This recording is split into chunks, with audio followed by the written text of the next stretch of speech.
오늘은 나의 소망은 어디에 있을까라는 제목으로 주의 말씀을 전하도록 하겠습니다. 우리가 읽었던 이 시편 146편은 종교개혁자였던 존 칼빈은 다윗이 쓴 시다라고 주석을 했습니다. 다윗이 노년에 하나님께서 베푸신 은혜를 헤아려 보며 또한 자신의 살았던 삶을 간증하면서 쓴 시가 바로 시편 146편이다라고 합니다. 이 시를 다윗의 시라고 본다면 다윗은 정말 많은 환난과 고난을 겪었습니다. 무엇보다 그가 역사 무대에 등장했을 때 사울이라는 이가 왕이었습니다. 사울이 나라를 구한 다윗에게 시기심이 생겨서 다윗을 죽이려고 했습니다. 다윗은 억울하지만 도망을 다녔고 도망간 세월이 10여 년이 지나게 됩니다. 그러면서 다윗은 인생의 허무함을 많이 깨달았습니다. 그리고 이 정치적 결탁이라는 것이 얼마나 허망한가 하는 것을 깨닫고 오늘 본문 3절에 보면 귀인들을 의지하지 말며라고 합니다. 도울 힘이 없는 인생도 의지하지 말지니. 이 귀인이라는 것은 방백이고 지금 말로 하면 권력자들입니다. 힘 있다고 생각하는 그들을 의지하지 말고 정말 완벽하게 도울 수 없는 인생도 의지하지 말아라 라고 합니다. 자신이 경험한 거예요. 그리고 이 시를 쓸 때 그는 왕이었습니다. 그가 왕임에도 불구하고 인간 왕은 돕는다고 하지만 한계가 있다라는 것을 인정하는 그런 겸손함이 보입니다. 왜 사람을 완벽하게 도울 수가 없을까요? 4절입니다. 그의 호흡이 끊어지면 흙으로 돌아가서. 오늘 우리가 이렇게 살아가는데 내일 또 산다라는 보장은 없습니다. 오늘을 하나님께서 선물로 주신 거예요. 오늘만 우리가 살아가는데 만약에 내일 세상을 떠난다면 내가 저 사람을 도와야 되겠다 생각하는 모든 생각이, 모든 계획이 다 끝이 나버립니다. 그래서 이 4절 끝에 말하면 그날에 그의 생각이 소멸되리로다. 그날이 언제입니까? 호흡이 끝나고 흙으로 돌아가는 날.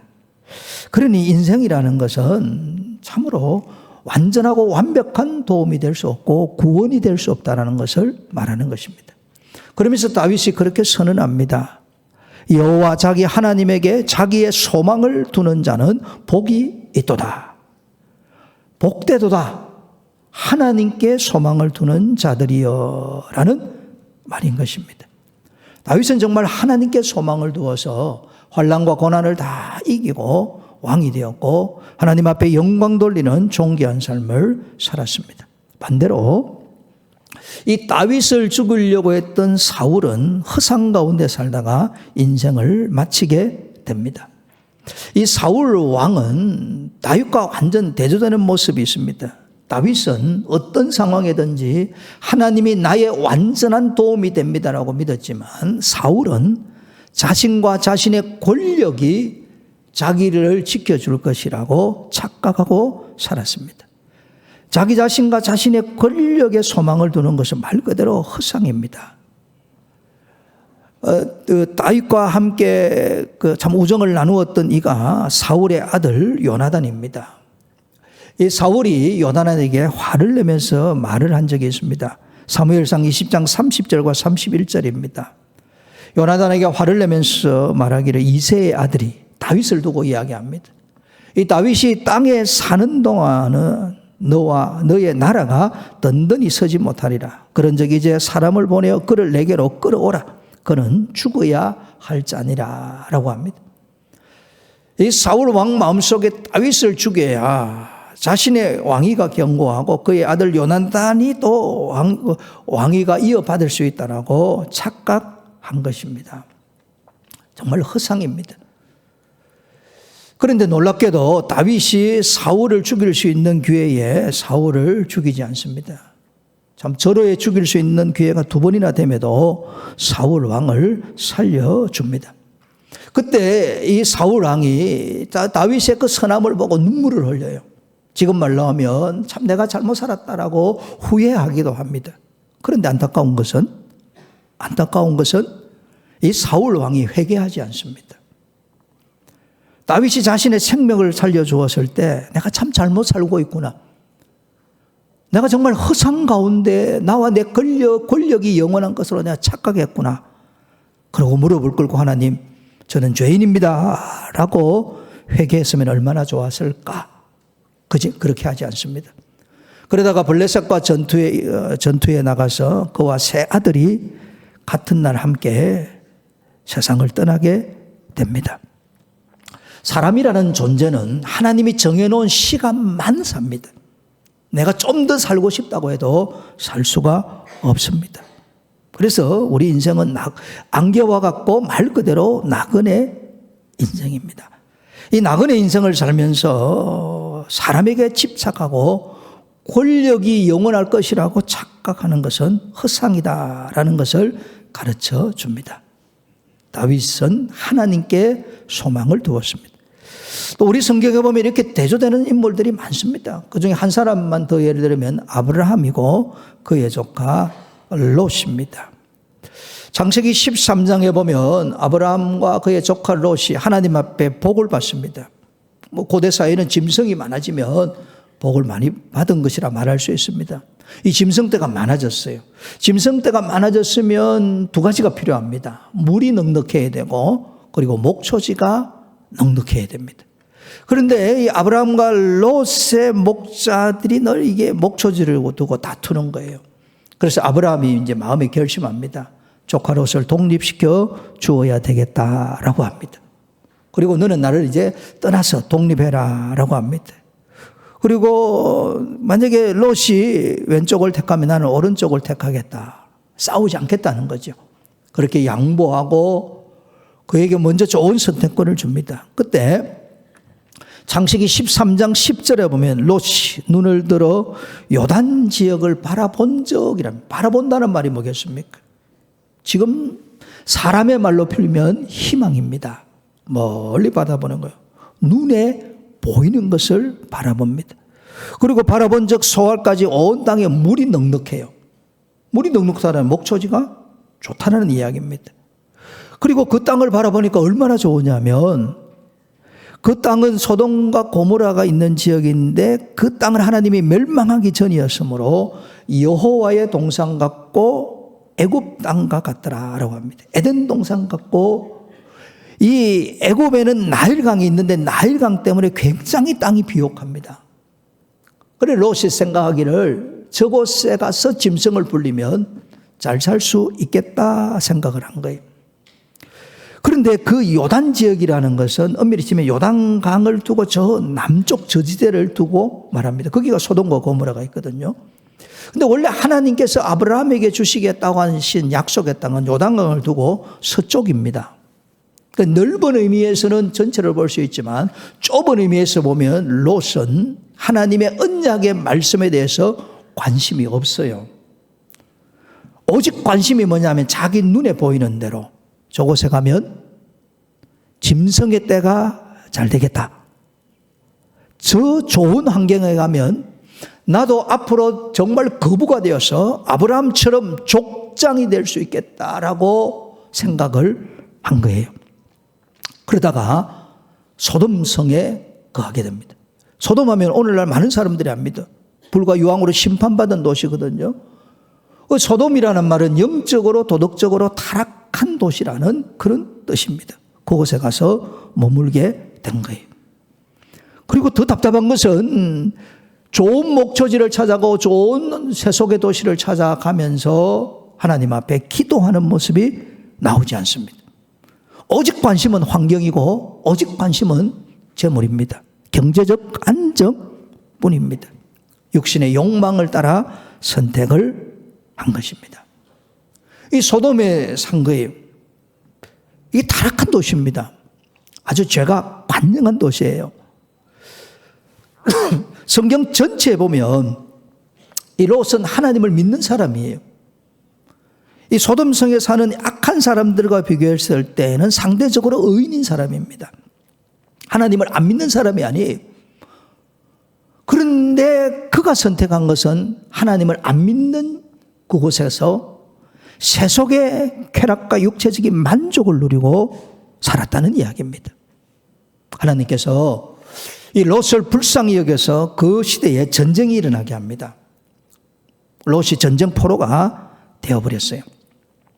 전쟁포로라는 것은 자기 생명을 벌써 내어놓은 거예요. 아브라함이 이 소식을 듣고 자기 가신 318명을 데리고 롯을 구출해 줍니다. 그럼 우리 같으면 어떻게 할까요? 하나님이 나를 불쌍히 여겨서 죽을 목숨을 살려주셨구나. 오늘부터 나는 덤으로 산다. 그렇게 생각하고 회개하지 않았겠습니까? 그리고 소돔에 있는 모든 거 다 청산하고 나도 이제 좀 믿음으로 바로 살아야 되겠다 생각하고 아브라함 곁에서 아브라함과 함께 제단을 쌓고 예배를 드리는 것이 그냥 우리가 생각할 때 쉽게 결정할 수 있겠다 생각을 해요. 그런데 이 롯은 다시 소돔으로 가게 됩니다. 그 죄악의 도시 가운데서 세상 재물과 세상 쾌락에 젖어서 사는 거예요. 이 소돔과 고모라 지역은 너무 죄악이 간증하니까 하나님께서 불과 유황으로 심판을 하시기로 작정하시는 거예요. 이걸 알고 아브라함이 그 땅에 사는 그 롯과 그 아내와 두 딸을 불쌍히 여기고 중보 기도합니다. 하나님께서 하나님의 사자를 롯이 있는 소돔 땅에 보내시는 거예요. 그리고 하나님께서 이제 불과 유황으로 심판하시겠다고 말씀합니다. 그리고 말하기를 뒤를 돌아보지 말고 소돔을 떠나라 라고 합니다. 그래서 작은 성 소알까지 가도록 기회를 주는 거예요. 하나님께서 불과 유황으로 이 소돔과 고모라를 불과 유황을 내려 심판하실 때에 천사가 뒤를 돌아보지 말라고 했어요. 근데 롯의 처가 딱 뒤를 돌아봅니다. 왜 뒤돌아보았을까요? 어머나 저 아까운 것들 급히 나오니까 뭘 제대로 가지고 오겠습니까? 내가 저 짐승의 떼를 부리기 위해서 얼마나 수고하고 애쓰고 노력했는데, 내가 저곳에 저 집을 짓기 위해서 얼마나 수고하고 애쓰고 노력했는데, 저기에 있는 수많은 옷들, 내가 저 이걸 위해서 얼마나 많은 돈을 투자를 했는데, 마음의 육신의 욕심이 꽉 차니까 뒤를 돌아본 거예요. 뒤를 돌아보는 순간 소금 기둥이 되었습니다. 한 30여 년 전에 제가 이스라엘에 가니까 저게 롯의 처다라고 하면서 정말 기둥같이 보이는 것을 보라 하더라고요. 이게 고고학적으로 맞는지 안 맞는지는 모르겠지만은 우리가 성경을 본 대로 롯의 처는 뒤를 돌아본 대로 본 거로 소금 기둥이 되었습니다. 그렇게 해서 롯은 아내를 잃은 거예요. 그리고 나서 이제 이 롯의 두 딸이 있었는데 아버지로 하여금 포도주를 먹여 취하게 하고 큰 딸이 들어가 동침을 하고 그리고 그 다음에 작은 딸이 들어가 동침을 해서 이 모압과 암몬을 낳습니다. 그 모압과 암몬의 조상이 되는 거예요.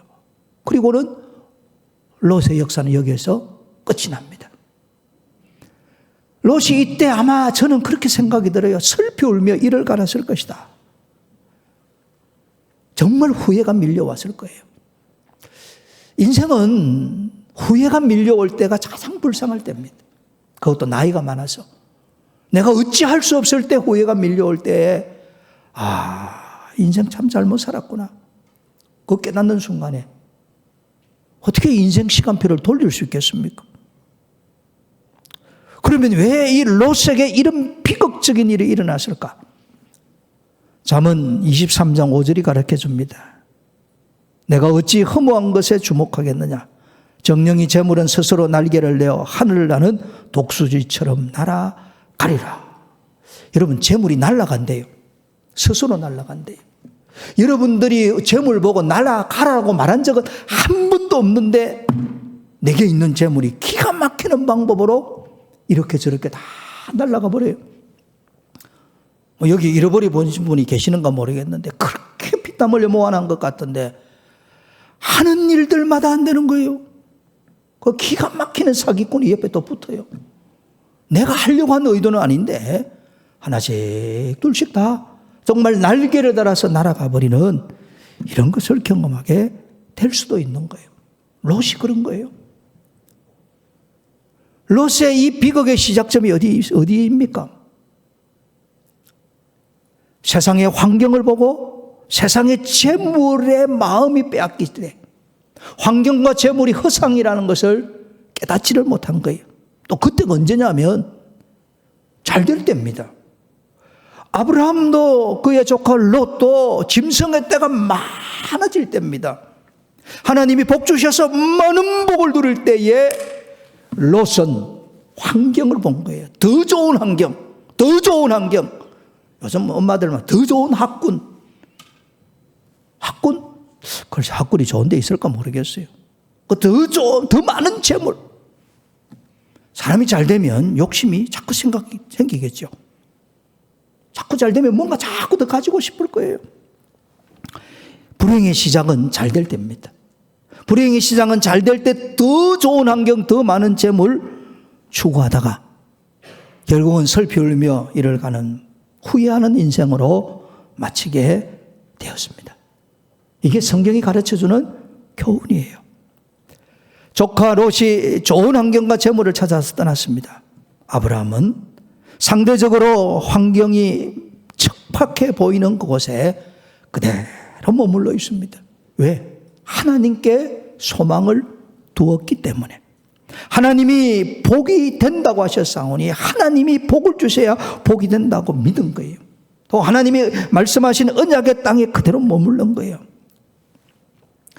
바로 그때 여호와께서 아브라함에게 나타나시는 것입니다. 창세기 13장 14절입니다. 롯이 아브라함을 떠난 후에 여호와께서 아브라함에게 말씀합니다. 너는 눈을 들어 너 있는 곳에서 북쪽과 남쪽 그리고 동쪽과 서쪽을 바라보라. 보이는 땅을 내가 너와 너의 자손에게 주리니 영원히 이르리라. 여러분, 하나님을 바라보았더니 전능하신 하나님, 살아계신 하나님이 나타나서 내가 너의 복이다라고 말씀하시고 이 모든 것을 너와 너의 자손들에게 주시겠다라고 말씀합니다.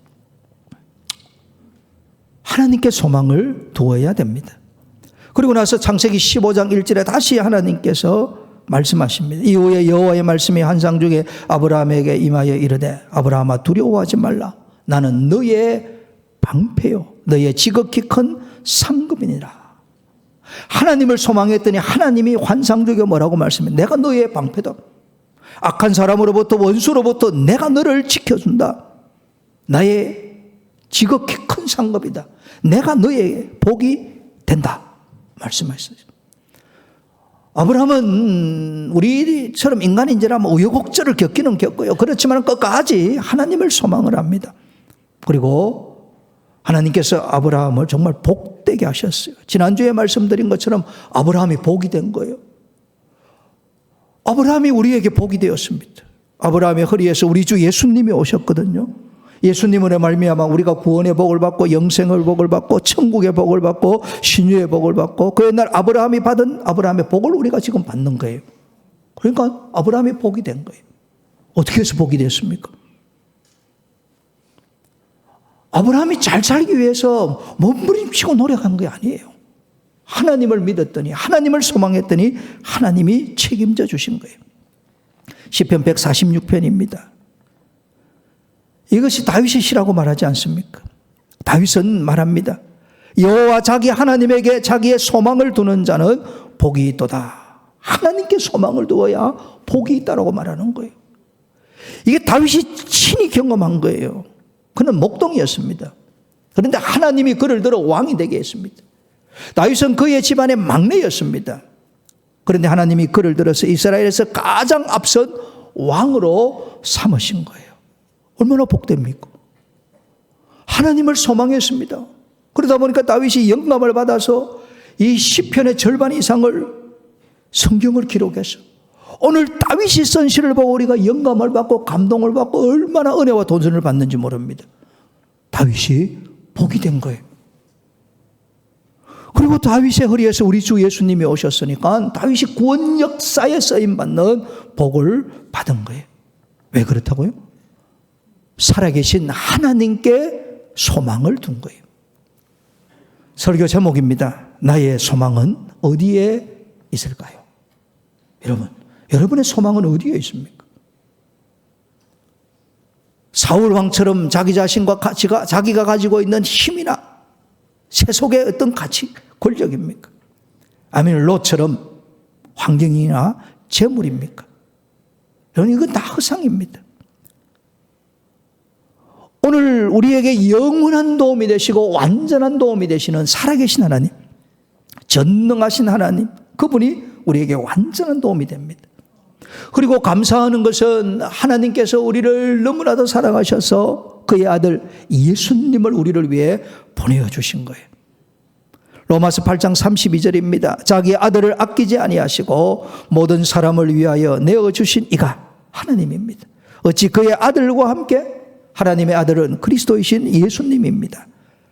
아들과 함께 모든 것을 우리에게 주시지 아니하겠느냐. 오늘 그리스도 안에서 예수님을 믿는 우리 모두는 하나님이 우리의 아버지가 되시는 것입니다. 예수님께서 우리를 위하여 십자가에 죽으셨습니다. 예수님이 우리를 대신해서 희생제물이 되시고 화목제물이 되었습니다. 우리가 예수님을 믿음으로 그 예수님의 피로 죄사함 받습니다. 하나님의 자녀가 됩니다. 예수님의 죽음과 내 생명을 바꾼다는 이야기입니다. 그리고 그 예수님을 믿음으로 말미암아 예수님이 하나님의 아들이니까 오늘 우리도 예수님이 우리의 맏형님이 되시고 우리 모두가 하나님의 자녀가 된 거예요. 이 놀라운 신비로운 은혜입니다. 그 아버지이신 하나님이 우리에게 유일한 소망이 된다라는 말씀입니다. 하나님만이 우리의 유일한 소망이 되는 줄로 믿습니다. 그럼 우리의 할 일이 뭐냐? 오늘 1절 2절입니다. 할렐루야. 내 영혼아 여호와를 찬양하라. 나의 생전에 여호와를 찬양하며 나의 평생에 내 하나님을 찬송하리로다. 오늘 하나님께 소망을 둔 사람들이 하는 가장 기본적이고 가장 중요한 것은 하나님을 예배하는 겁니다. 찬송하고 하나님을 노래하는 거예요. 여러분, 오늘 우리는 피조물입니다. 제가 말씀대로 우리는 잠시 살다가 갑니다. 그런데 그리스도 안에서 하나님이 우리를 하나님의 자녀 삼아 주셔서 예배드리게 하시고 얼마나 영광입니다. 그러니까 오늘 우리가 예배 시간에 나와 주님을 찬송하고 노래하는 것, 이건 다르게 표현하면 하나님으로 인하여 소망 중에 즐거워하는 우리들의 모습인 것입니다. 아울러 오늘 우리의 마음속에 정말 하나님이 주시는 이 소망으로 충만하려고 하면 성경 말씀을 붙잡아야 됩니다. 시편 119편 105절, 여러분 잘 아는 말씀입니다. 주의 말씀은 내 발의 등이요 내 길의 빛이니입니다. 주님의 말씀은 내 발을 인도하는 등불이 되고 주님의 말씀은 내 길을 비추는 빛이 됩니다. 자, 오늘 우리가 삽니다. 우리는 오늘을 선물로 받았어요. 내일은 아무도 몰라요. 이건 제가 확실히 장담할 수 있습니다. 내일은 하나님이 오늘로 주셔야 내일을 오늘로 살아갈 수 있는 것뿐입니다. 그런데 내일을 어떻게 살 것이냐는 거예요. 내일을 어떻게 살 것이냐. 내 인생의 등불이 되고 내 길의 빛이 주님의 말씀이니까 주님의 말씀을 붙잡고 사는 거예요. 그래서 성경을 읽고 성경을 배우고 성경 말씀을 암송해서 내가 묵상하고 그 말씀을 지켜나가는 사람들은 소망 중에 즐거워하게 되는 거예요. 말씀이 없는 사람들은 자주 절망합니다. 하나님의 말씀이 없이 자기 의식을 가지고 자기 생각을 가지고 사는 사람들은 자주 넘어져요. 왜? 생각이 소멸된다고 합니까? 생각은 반드시 끝이 나요. 그래서 말씀을 마음에 딱 새기고 붙잡아야 됩니다. 우리 작년에 성경 통독 안 했습니까? 올해도 개인적으로 꼭 하셔야 됩니다. 성경 꼭 읽으시기를 바랍니다. 아멘 크게 한번 해보세요. 안 읽으실 거예요? 성경을 읽을 줄로 믿습니다. 최소한 1독 이상 하세요. 뭐 하루에 석 장 읽고 주일에 5장 읽으면 1독 하는데 제가 해보니까 한 3독 하는 게 괜찮을 것 같아요. 하루에 많이 읽지 말고 한 50장씩 읽어요. 그럼 금방 한 4, 5독 해요. 그리고 우리 교회도 작년에 뭐 많이 읽으면 21독인데 15독, 14독 제가 물어보니까 목사님 1년 내내 너무 행복합니다 그래요. 왜? 성경을 읽으니까 소망 중에 즐거워하는 마음이 생기는 거예요. 성경은 소망입니다. 성경 말씀은 하나님의 소망이 내 마음속에 충만하게 되는 겁니다. 말씀의 사람이 되시기를 축복합니다. 마지막 하나만 더 말씀을 드리겠습니다. 여러분, 하나님께 소망을 두는 사람들의 아름다운 모습이 뭐냐면 감사하는 거예요. 뭐 하는 것이라고요? 감사하는 거예요. 제가 신년 초에도 말씀을 드렸습니다. 새해 좋은 일이 있으려고 하면 범사에 감사해야 돼요. 제가 이 설교 준비하면서 이런 생각이 들어요. 무슨 생각이 드냐면 하나님은 참 저를 대하실 때에 참 하나님은 저를 대하실 때에 참 기가 막히게 저를 대하시구나 하는 생각이 들어요. 그게 뭐냐면 저희 아들이 결혼해서 애를 낳는데 첫째가 머시매고 둘째가 딸이고 셋째가 남자예요. 근데 셋째 손주는 얼굴을 눈과 눈으로 본 적이 없어요. 2월이 되면 새돌이라 하더라고요. 영상으로 이렇게 봐요.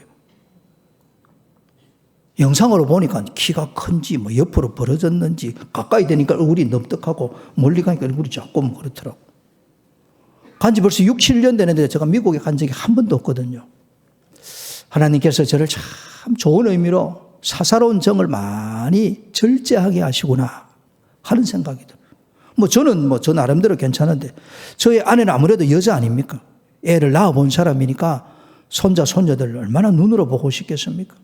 그런데 하나님께서 저나 저희 아내에게 사사로운 인간의 정을 많이 절제하도록 해요. 딸도 멀리 가니까 저게 잘 보지를 못하잖아요. 하나님께서 왜 이렇게 사사로운 정을 다 이렇게 절제하게 만들까? 여러분을 위해서 그러시는 것 같아요. 여러분, 우리 나이에 손자, 손녀에 빠져 있으면 설교 준비를 열심히 하겠습니까? 안 그렇습니까?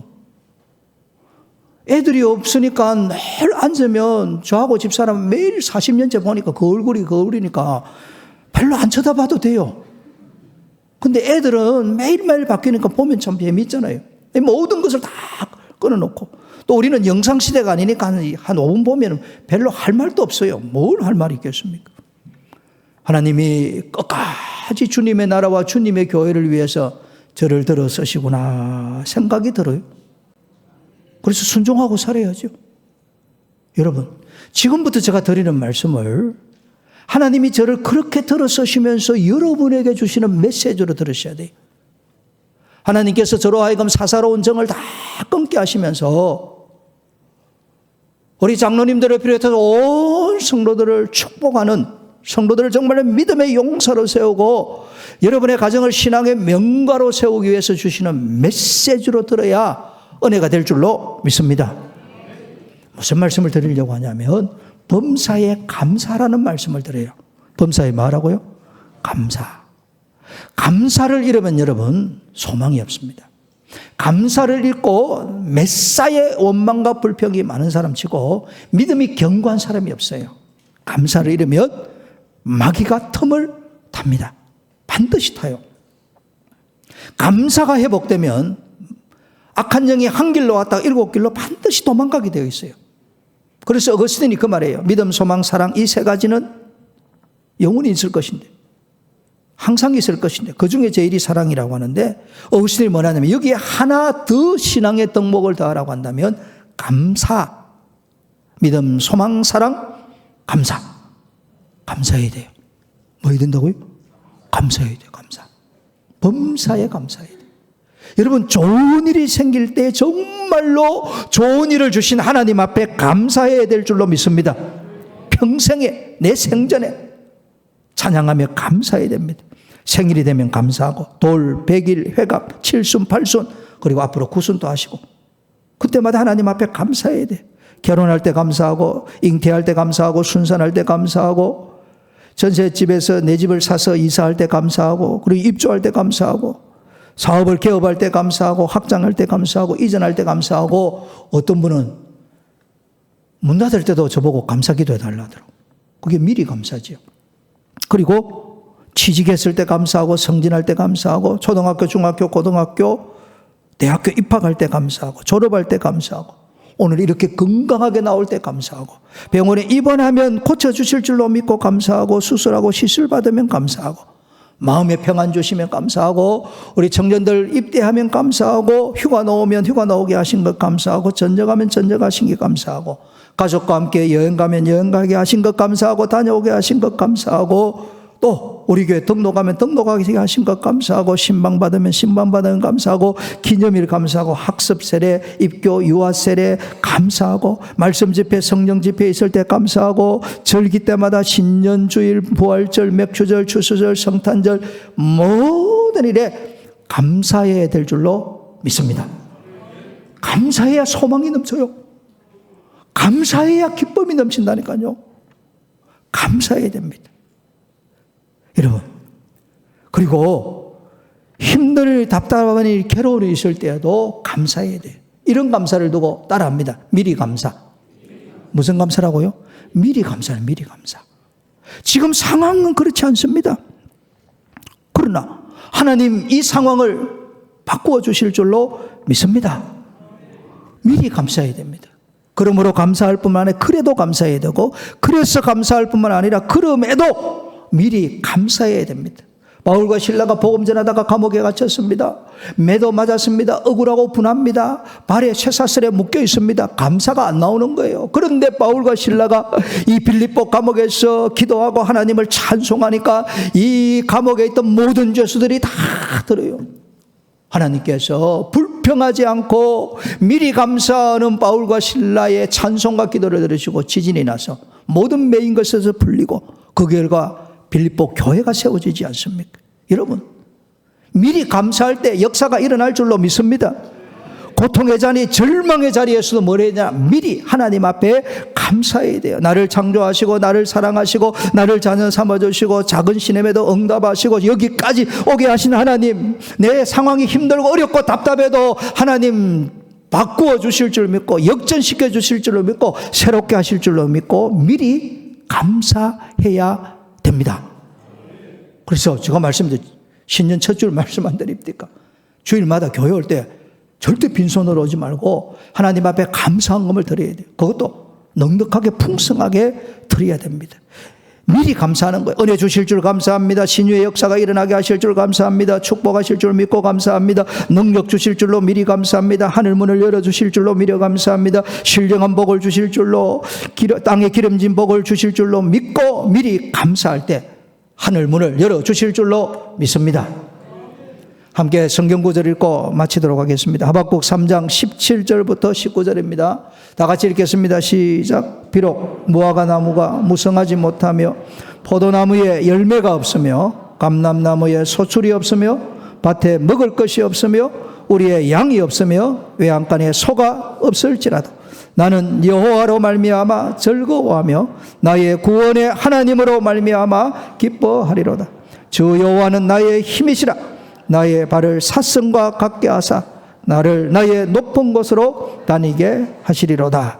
아멘. 모든 것이 없다 할지라도 미리 감사할 때 하나님이 우리의 힘이 되실 줄로 믿습니다. 소망은 미래를 막연히 기다리는 것이 아니라 다가오는 하나님의 미래를 확신하고, 다가오는 하나님의 은혜를 확신하고, 다가오는 하나님의 축복을 확신하고 오늘 미리 감사로 사는 것입니다. 이 은혜가 있기를 축복합니다.